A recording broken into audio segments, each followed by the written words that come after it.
if we can see it through that developmental lens of what are they really trying to do here and how do we accompany them to meet those developmental needs, then I think you see kids who are just not the typical middle school story, not rolling their eyes and ignoring you, but actually very motivated people when you're helping them do what they need to do. Welcome to Tilt Parenting, a podcast featuring interviews and conversations aimed at inspiring, informing, and supporting parents raising differently wired kids. I'm your host, Debbie Reber, and I have a great episode for you today. Middle school may not feel like a very enchanting time in our lives. It definitely did not feel that way for me when I was living through it. But according to my guest, Chris Balme, middle school is a time of great magic and opportunity for our kids, and for us as parents, if we know what we're looking for. Chris Balme, an education leader and writer, is passionate about helping young people on their journey of discovering their human potential, which he writes about in his new book, Finding the Magic in Middle School. In our conversation today, Chris explains the 3 stages of identity development a child goes through in middle school, how we as parents will want to adapt our parenting styles as our kids reach these stages, and how to navigate our child breaking our trust. We also talked about what individuation is and what it means to become a better companion for our kids, which is a reframe I really love. A little bit more about my guest. Chris Balme is the co-founder and head of school at Millennium School, a lab school in San Francisco embracing new learning methods for middle schoolers based in developmental science. He's also the founder of Argonaut, an online program to bring social-emotional learning to more students. And now, here is my conversation with Chris.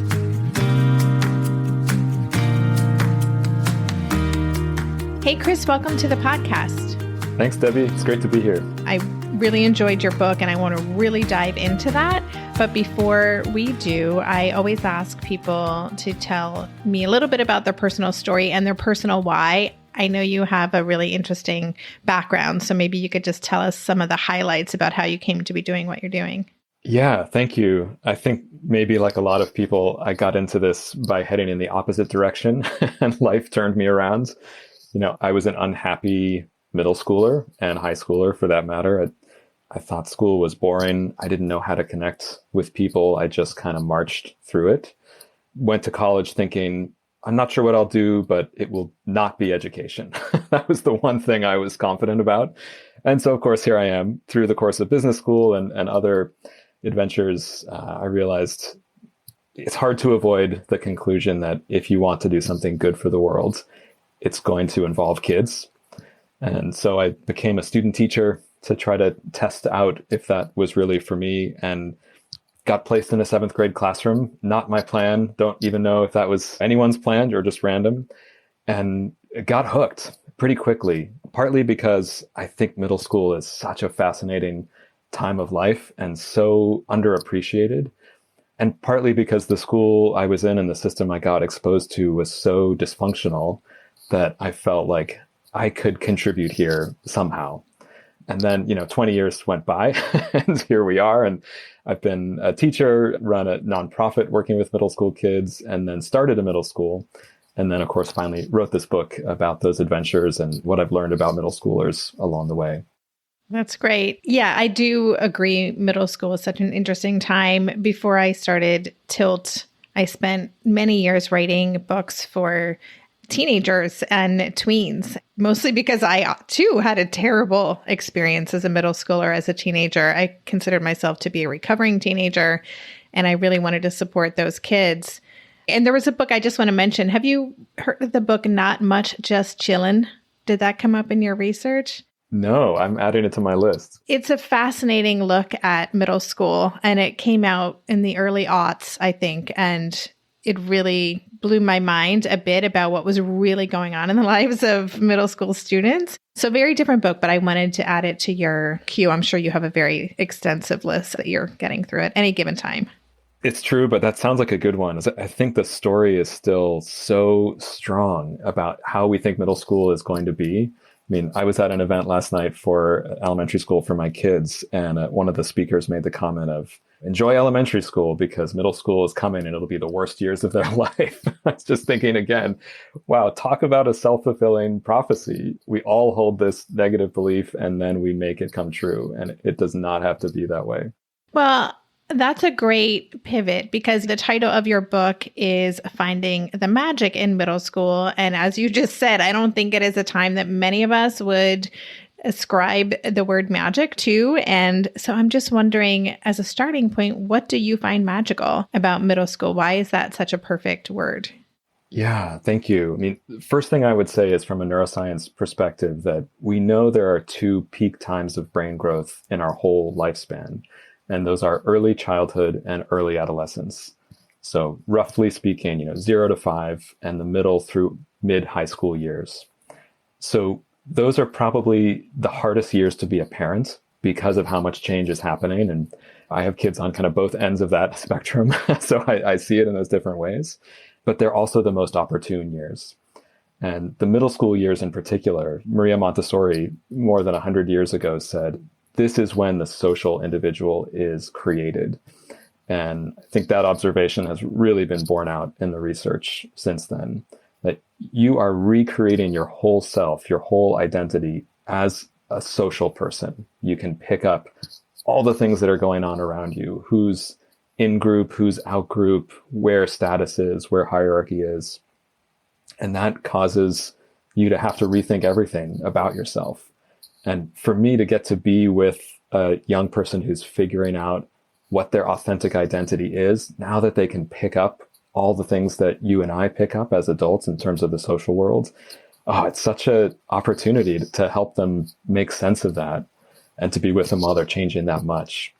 So for me, if we can see it through that developmental lens of what are they really trying to do here and how do we accompany them to meet those developmental needs, then I think you see kids who are just not the typical middle school story, not rolling their eyes and ignoring you, but actually very motivated people when you're helping them do what they need to do.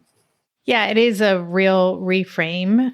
That's what I really enjoyed about the book is it feels very exciting, really, to think about what's going on. And as you said, the opportunities there for us if we want to be in companionship with our kids. And that's something that really jumped out at me is this concept of being a companion. And I do want to talk about that.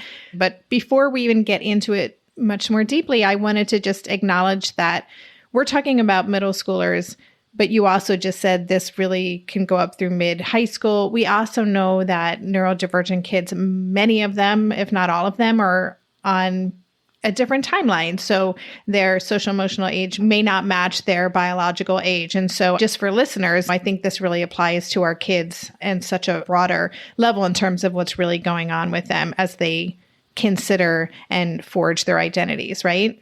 Exactly. Well, it's one of the reasons I love your book, which is talking about how we adapt ourselves to a wider range of learning styles is what serves neurodivergent kids. And it's also what serves middle school kids.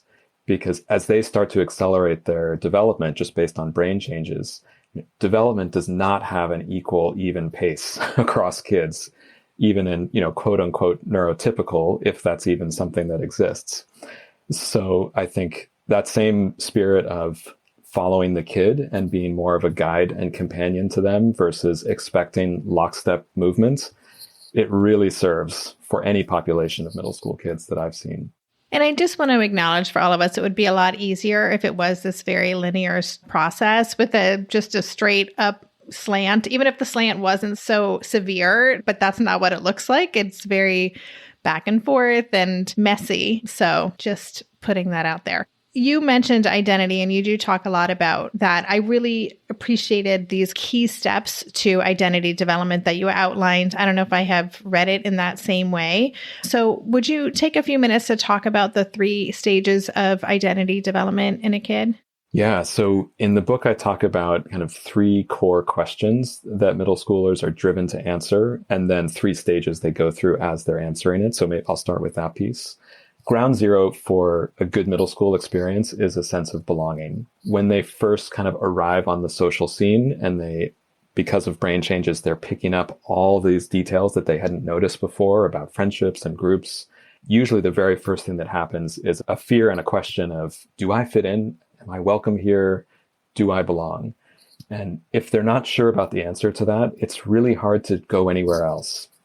That is kind of almost basic safety level security.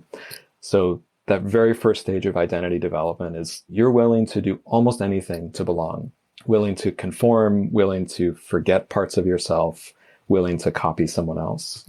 And if that's just a brief time, if you're doing those as experiments, it's totally normal developmentally to go through conformity, to be totally obsessed with the same K-pop band as your other friend, whatever it might be. That is fine. But the trick is to not get stuck there. So the next stage developmentally, we call achievement. And that's where you're starting to realize there are different versions of success, different games that are played, whether that's the game of grades, the actual athletic game of popularity, more or less positive games that we can participate in and we can navigate. You can find a way to receive some kind of esteem from others.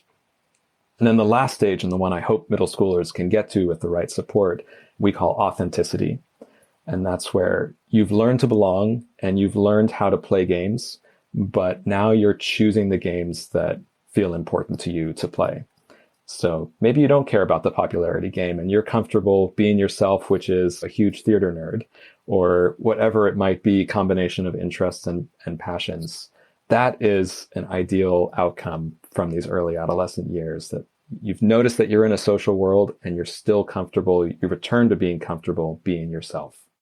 Yeah, so I'll just say personally, as I read that, I felt like I didn't achieve that authenticity piece till I was in my late 20s. Like, I don't know if that's typical, but I'm just wondering, first of all, these three stages, belonging, achievement, and authenticity, is it the kind of thing where typically a young person will move back and forth among them? That's not like they check one off and then they are fully in the next one. Is it fluid?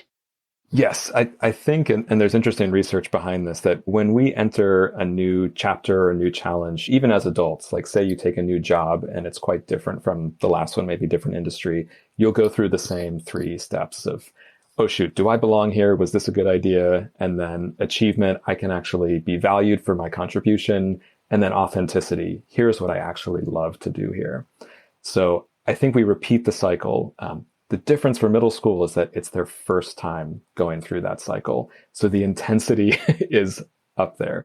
Okay, that makes so much sense. And especially that belonging piece, I wanted to talk about that a little more. I thought that section was so powerful and it really helped me understand how strong that drive is to feel a sense of belonging with others. Also, again, neurodivergent kids, twice exceptional kids, we know often really feel like outliers or maybe have struggled to ever feel as if they have belonged in a group. You wrote a quote that I pulled out is sometimes whether it's as a result of earlier trauma, stressful home or school environments, or a different pace of maturing, some students may seem to hang on to a conformist belonging at all costs mentality for years. I have seen that a lot in this community, and you mentioned they can get stuck there. So I'm just wondering if parents are hearing this and they're like, yeah, my kid either hasn't ever felt like they belonged and now they have a sense of belonging and it's so strong that they're stuck there, or maybe they haven't even gone into or found this space or entered this phase. What would you advise parents in navigating this? Yeah. So first thing is to not worry if they seem to be going through a conformist stage, as we were saying, for a shorter time, because that's absolutely normal. But if it seems like it's been a year or more and they're still trying to become a twin of someone else or a group, I think there are two things. One is about what we model as adults. And one of the things I love about parenting at this age is it's an invitation to be weird, because they're weird and they need to see our authenticity to feel a sense of permission to be themselves. So first and foremost, to maybe take a step beyond what you've shared with them before about your own life, your passions, your hobbies, your unfinished parts. We all have lots of those. Then the second is about how can we tilt the playing field toward belonging in their social life. So part of that is about school environment. If school is a place where there's a lot of social conflict or toxicity, cliques or bullying, then it might be about finding other places, after school places, summer camps, Some of that depends on privilege, but where there's an opportunity to help them find, it doesn't have to be a big group, but one consistent friend meets the need for belonging. A small group, even better. That's good to know. One consistent friend. We'll be right back after this quick break. During this month of planning and organization for big transitions, rhythms and routines have been absolutely essential for our physical and emotional well-being. So Green Chef nights are reliably and predictably a good night. We know the ingredients will be fresh and prepped, the instructions easy to follow, and the meal delicious. We're all still talking about last week's turkey tacos with mango chimichurri sauce, refried beans, and Monterey Jack cheese. Green Chef contributes to a healthy lifestyle with easy and delicious menus like fresh seasonal salads and grain bowls. And with over 80 weekly meal and market options, plus rotating options to suit a variety of lifestyles, whether Mediterranean, plant-based, calorie-smart, keto, protein-packed, gluten-free, there are always plenty of options to choose from. Whatever you select, you'll get farm-fresh ingredients, organic whole fruits and veggies, and premium proteins, all delivered straight to your door. I love those 4 words, straight to my door. Oh, and one more thing I love about Green Chef, they have an app, which means it's easy to manage meal preferences and delivery from your phone if you want to. And I, for one, want to. I am in that mode where I'm making the most of little moments like waiting in line at the pharmacy or for the F train to pull into the station to tackle all of those to-dos. So the convenience of an app is key for me. Green Chef has a special offer for Tilt listeners. Go to greenchef.com/tilt50 and use code TILT50 to get 50% off plus 20% off your next 2 months. That's 50% off plus 20% off your next 2 months when you use the code TILT50 at greenchef.com/tilt50. Maybe I've watched too many seasons of The Amazing Race, but every time I have to go somewhere on the subway, I treat it like a competition. It's all about making the right gut decisions about which route will get me there the fastest. Sometimes those decisions get me where I'm going early, and other times my gambles don't really pay off. Probiotics can't help with most gut decisions, but if your gut needs a little support, Ritual has your back. Their Synbiotic Plus, a 3-in-1 supplement, has clinically studied prebiotics, probiotics, and a postbiotic to support a balanced gut microbiome. I've been using Synbiotic Plus for about 6 months now, and it's become a core part of my morning routine. I take the mini capsule every morning while making my way through my inbox, whether I'm at home or I'm on the road, because it doesn't need to be refrigerated. And the capsule itself is delayed released, which helps it survive the harsh conditions of the upper GI tract for delivery to the colon, and that's exactly where we want it to go. Ritual invested in a study modeling the human colon, which showed that Synbiotic Plus significantly increased microbial diversity and the growth of beneficial bacteria. There's no more shame in your gut game. Synbiotic Plus and Ritual are here to celebrate, not hide your insides. Get 25% off your first month for a limited time at ritual.com/tilt. Start Ritual or add Synbiotic Plus to your subscription today. That's ritual.com/tilt for 25% off. What if the consistent friend or the group that our child has found belonging in is a group that we as a parent would rather they're not participating in? I think that must happen all the time. I'm in so many listservs where this is a big topic of conversation. So how do we navigate that if we recognize the benefits of this sense of belonging and we have concerns about the peer group? Yes, that is a really hard one. As if you go in with I don't want you hanging out with that kid, we all know what's going to happen in response. And it is their job to individuate it and find themselves beyond their family. So that resistance is also developmentally normal. I think what it means is that we can't just ban someone. Instead, we have to find other peer groups that they want to be in and let that draw energy over. So sometimes it's engineering an invitation, that there's another kid or another group that you think they would enjoy and is positive. Could they be invited peer to peer to be part of that? Or could you just arrange that they happen to be side by side working on something with those students or in that project or that other activity? The aim is to have them hooked by the desire to be around a certain group of peers rather than following our requests, which would be too easy to resist. Right. So it's more about exposure to different types of peer groups. Okay, that makes total sense. You mentioned individuation. That's something I'd also like to explore. if you could even, as a starting point, explain what exactly individuation is. I'm very familiar with it myself, but I would like to hear your thoughts on that and how we as parents, especially again, parents of differently wired kids, can support that process because our kids may need extra scaffolding. I think that dance of how do I support this child's individuation when they may need me for executive function and other things going on? How do we navigate that? Yes. Oh, such a good question. So as I understand individuation, it's a process that begins around puberty where most kids start to seek their identity outside of their family. It can be incredibly hard for parents. It can feel like a rejection. And parents often go through a form of grief. But I think a different way to see it is that they have downloaded so much from you in ways that they aren't even conscious of your core views of life, yourself, the world, what's important. And now they're seeing that the world is way more complicated and interesting than they had known before, just because their brain is now opening them to the social world. And they want to figure out what is going on over there and who am I around these people. So it's about primarily peer driven, but it can also be other adults. And I think sometimes we parents miss that part. It doesn't mean a blanket rejection of all adults. It means that they're looking for different sources of influence. So could be a coach, could be a mentor, could be a great teacher, as well as, of course, peers, that they want to figure out how to be around peers.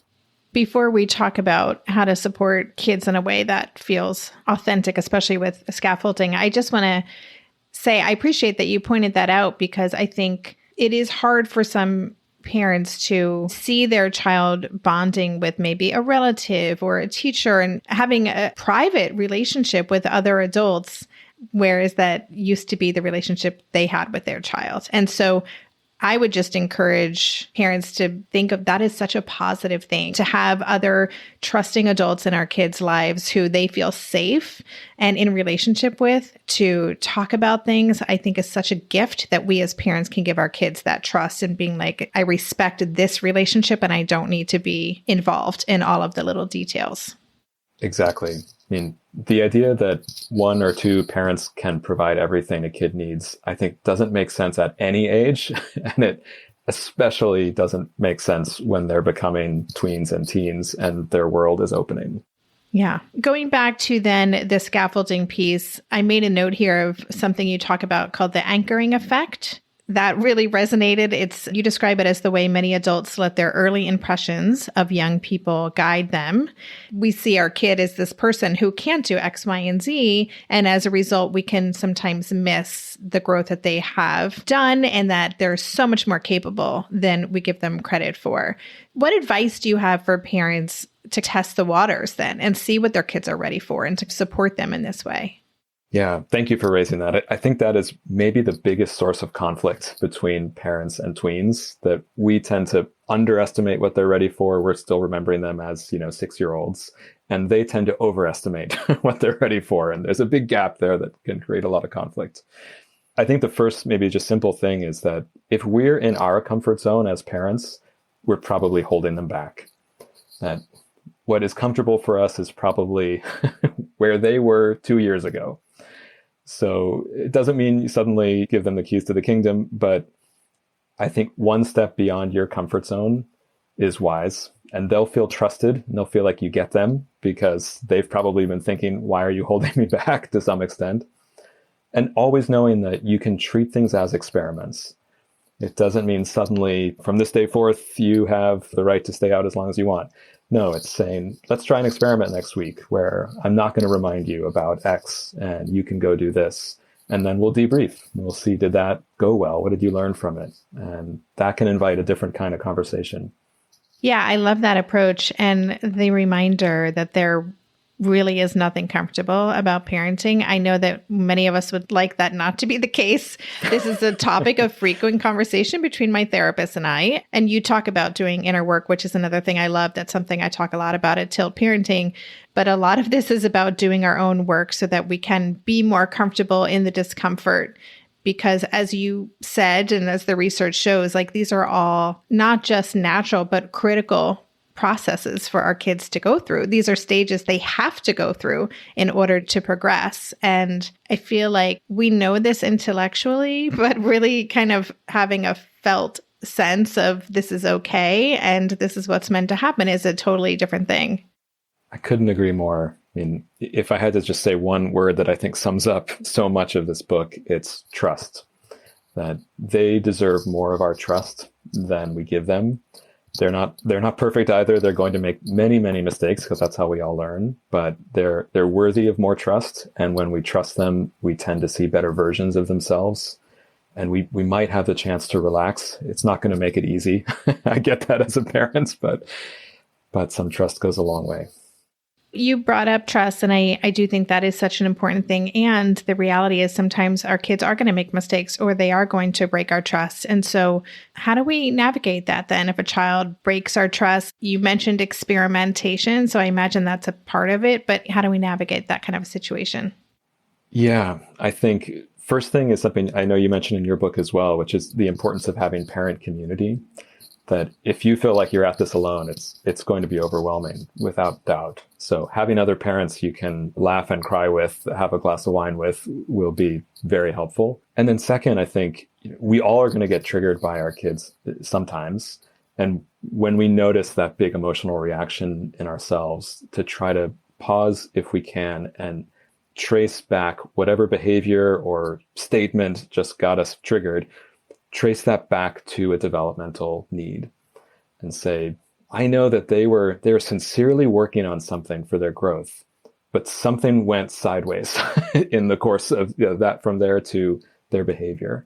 So for example, you get a call from school that your kid has been bullying someone. That would be probably a triggering situation for most of us. Before you react and go into punishment mode, to figure out like, what were they trying to do? I know in many cases of bullying I've seen, it's someone who does not know how to connect, that they are trying to figure out, how do I make a friend feel valuable, feel wanted? And that is a beautiful drive that all humans share. And before we go into punishment mode, we can start thinking, how do I help them express that drive more positively? Because it went really sideways and they harmed someone, but the actual drive is a positive. So this is easier said than done. It takes a lot to be able to pause. And I struggle with this myself, but I think that would be my top recommendation. Yeah, no, that's great. It is really hard to do because we can be really confronted by the things that our kids do, and we can make it mean something about us, and then we have our own triggers and baggage around it.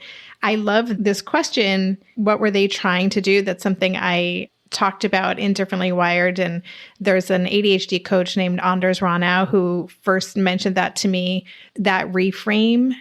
And it's just such an important reminder. So thank you for reminding me that there's always a reason, right? There's always a reason. And knowing that this idea that there is a developmental need behind it, there is some kind of underlying motivation for that action.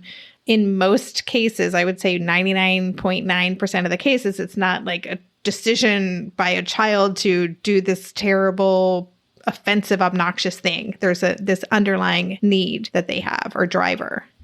Exactly. Yeah. I think they are really always working hard to grow. And even when that looks like they're rolling their eyes at you and doing nothing, that might be because they feel like they can't grow in that moment and they're waiting. They are sincerely trying to figure out how to be a grown-up in many ways. You could not pay me enough to go back to those years. I mean, it is not easy.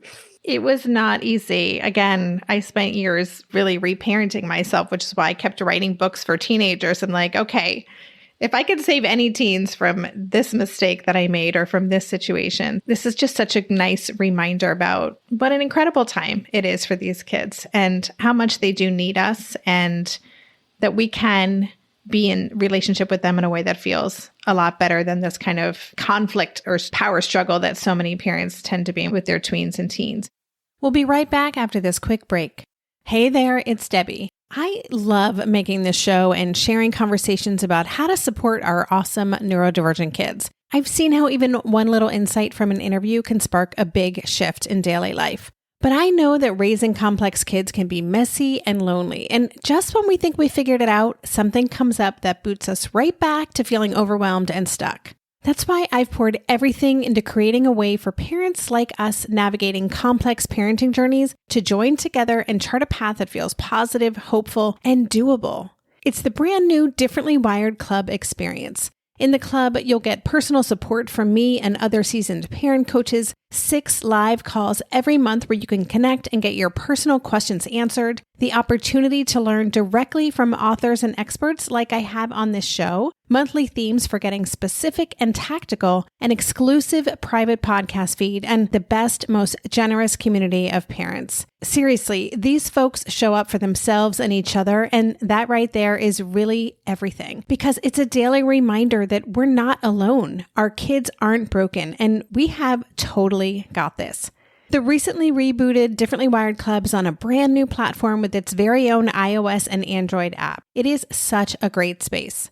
However you learn, whatever your style, no matter the ages, genders, and neurodivergent profile of your children, the Differently Wired Club can help you cultivate the positive shifts you're hoping for. Join us today by going to tiltparenting.com/club. That's tiltparenting.com/club. I hope to see you on the inside. Lynn, this time of year, parenting can be such a flusterclux. You've come to the right place. I'm Lynn Lyons, and I've been treating anxious families for over 30 years. I'm Lynn's sister-in-law and co-host Robin Hudson. Join us for Flusterclux, a podcast for parents who worry. Wait, that's everybody. Yeah, these last few years have felt like one long anxiety attack for so many. Why do you think parents are always surprised that a podcast about anxiety relates to them, even if no one in their house has an anxiety disorder? Well, worry is human. Everyone does it, and anxiety shows up when we face uncertainty. All the parenting tips you've taught me have been essential. I love to break it down into skills we need to manage worry in our families. We've covered so many topics: depression, burnout, meltdowns, perfectionism. Don't forget scary mothers-in-law. Right, but of course that's not my mother-in-law. Because that's my mother. And a listener. As a psychotherapist, I like to teach parents and kids how to respond to everyday moments in healthy ways. Managing anxiety really can be taught. It really can. And I'll even tell you what to say. We talk about serious stuff, but without being too serious. Anxiety wants everything serious. Anxiety doesn't stand a chance when we're laughing, even about the tough stuff. I want to just talk briefly about this idea of companioning. And you're talking about the role of parents in the lives of middle school kids. And basically you say how to be the parents that our kids need. I'd never heard of that word before. I loved it. Can you explain that concept and talk about how we can do that for our kids? Yeah. So the metaphor I sometimes use, and it's in the book, is if you imagine that you are going out on a big wilderness expedition somewhere really beautiful and maybe slightly dangerous, like you're hiking in the Arctic or something like that. And if you can imagine you could hire one guide to accompany you on that, what kind of person would you want? And I think for most people, range of answers, but I think some common points are, obviously this person needs to know the terrain. And if you're about to do something dangerous, they need to stop you from hurting yourself.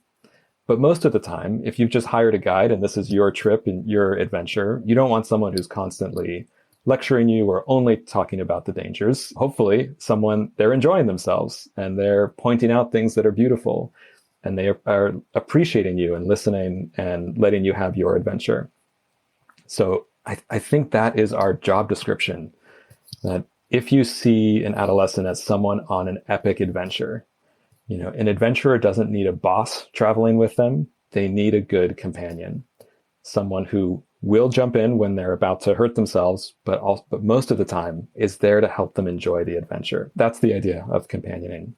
Yeah, I love that. There's something you said in the book. You said learning to be a companion is an art. It involves being able to witness someone without trying to fix them. And I was like, that pretty much sums up everything we're doing here as parents, Exactly. Right? Yeah, talk about one sentence that probably takes a lifetime to figure out how to do. Indeed, indeed. That idea of companioning, it makes so much sense. I appreciate that metaphor. We were talking before we hit record about our friend Ned Johnson and Bill Sixrud, who I mention on the show probably 1 out of every 5 episodes, but they talk about us being consultants for our kids, especially surrounding homework and those kinds of tasks. But that's such a good vision or picture to have in mind. Like, my kid's on an epic adventure. I just appreciate that. That energy feels really good. Like, I can do that. I could be a companion. Excellent. I can probably get carried away about this, but the idea of adventure as not something that's always positive. Going to Disneyland is not what I mean. An adventure is like, a big trip that we're undertaking that will have moments of struggle, but also real moments of self-discovery and awe. That is absolutely where they are. I mean, if we can think back to those years in our lives and realize what it was like, or remember, to wake up feeling really different, to have your body changing, to have your friendships changing, just to be getting smarter, like a lot smarter over the course of these years. I think that's worthy of the term adventure. And I think it's a happier place to be for us as parents. Yeah, for sure. For sure. I wanted to touch upon the idea of this essential experience project you shared in a chapter called Beyond School. I loved that. It was a very detailed list of things to think about. Can you talk about what that project is? Yeah. So the idea there is that starting around middle school, a lot of fear creeps into how we think about their learning experiences. Elementary, we often feel much more open to play-based learning and letting them explore and progress at different paces. And then middle school, all of a sudden, it's like this creeping fear coming down from college, perhaps. So this Essential Experiences project is intended to be kind of an antidote to that. And it comes from having interviewed now hundreds of people and just asking, what is the most positive, lasting memory you have from your middle school years? And we compiled all those answers and created 50 experiences that we just heard again and again. And it's everything from, that's when I started keeping a journal, and I've kept a journal ever since, to I started a business when I was in middle school and it got me excited and now I'm an entrepreneur. Or, I became friends with my uncle who is 80 years old, or all of these different experiences. And the idea of it is kind of to ask, what if that was the curriculum of middle school? We put them in categories. They range from things like how you develop more awareness of your identity to realizing what you can do in the world. So it's intended to be playful, add to the list, take away from the list, challenge each other with it. It's probably not best used by a parent telling a child to do one of these items, but I've seen it used really well, in groups, in advisories at schools, and aftercare settings, just a way to remember what's really important and not get lost in the math worksheets. Not to pick on math, but you know what I mean? Yes. No, I think what struck me is that, especially as we have kids who are getting older, there are these lists of life skills, and your child should know how to do this and write a check and know how a food needs to be thrown in the trash. And there are all these kind of things that we feel like we have to arm our kids with. And I read this list and it just felt so refreshing. And not, again, that it's a list to check everything off, but just this reframe of what really matters. Like, what are the experiences that can really help shape who our kids are and how they see the world and feel respected and just confident in growing their abilities? Exactly. I think memory is a really good gatekeeper, that we forget a lot of what happens in middle school classes in particular. Ask someone to tell you about their 6th grade English class, and it might be a stretch, but these experiences, if it's the kind of thing, like I remember the time that I mediated a conflict between friends, that might stick with you. Maybe that's the bar. Is it worth remembering positively 20 or 30 years later? Yeah. No, that's great. I have a lot of memories right now that I'm going to hold back from sharing with all the Tilt listeners. But yeah, definitely as a way to kind of close out this conversation, your book is full of so many great things to consider and think about as we're navigating this. But if parents are listening and they've got kids about to be in middle school, they've got middle school or high school students, and they're really struggling with leaning into the magic of these years, what's one thing you'd encourage them to think about as they leave listening to this episode? I think when your kids were younger, thinking of toddler years, if you didn't understand them developmentally, it would be the weirdest, most bewildering thing ever. Why are they suddenly acting this way or changing so dramatically? Like, we depend on understanding those stages to make sense of it all and not go crazy. So I think my number one suggestion for middle school parents is to have that same view, that we have to understand what's going on developmentally. And in the book, I talk about these three kind of core developmental drives: the drive for authentic identity, for connection, and for contribution. And if you can really see their actions in that light and look for how they're starting to work toward those, help them work toward those, then you're helping them do their job. And I think their behavior will make more sense. They will be more open to you. And I think it'll be a better adventure. Yeah, that's great. I love that. Okay, Chris, this has been super fascinating. Again, I really enjoyed your book. Listeners, I encourage you to check it out. Again, it's called Finding the Magic in Middle School. I'll have links to that in the show notes page. But is there anywhere else on social media or elsewhere that you would encourage parents to check you out? Thank you. Yeah, you can find me on Instagram, just my name, Chris Balme, or on my website, chrisbalme.com. And I have a newsletter and some other things to look at there as well. Awesome. Well, thank you. Congratulations on the book. Super interesting. Thank you for everything you shared today. This has been just a really interesting conversation and one that we really haven't had on the show before. So I appreciate it. Thanks so much, Debbie. This was really fun. And I hope we can change the story back to our first point about what we think middle school really is. So thanks again.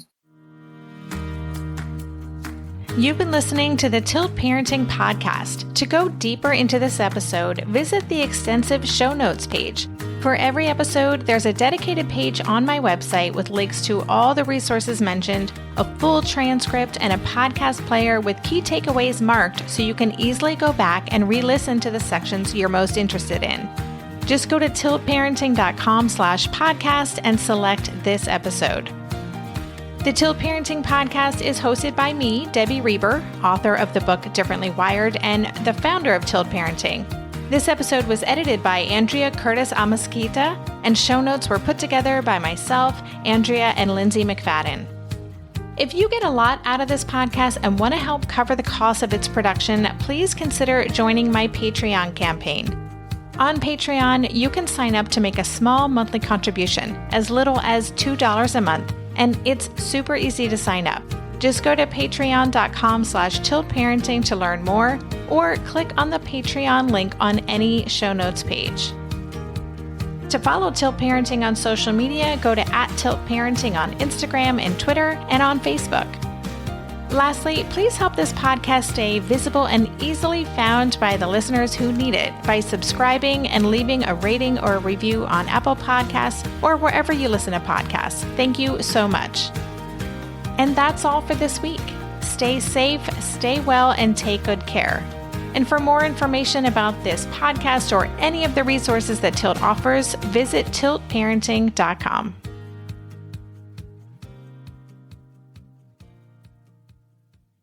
If you're a parent, I invite you to join us at the Mindful Mama podcast, where it's all about becoming a less irritable, more joyful parent. With sometimes hilarious and always thought-provoking experts and friends, at Mindful Mama, we know that you cannot give what you do not have. And when you have calm and peace within, then you can give it to your children. I'm Hunter Clark Fields, and I can't wait to see you there. Listen in to the Mindful Mama podcast.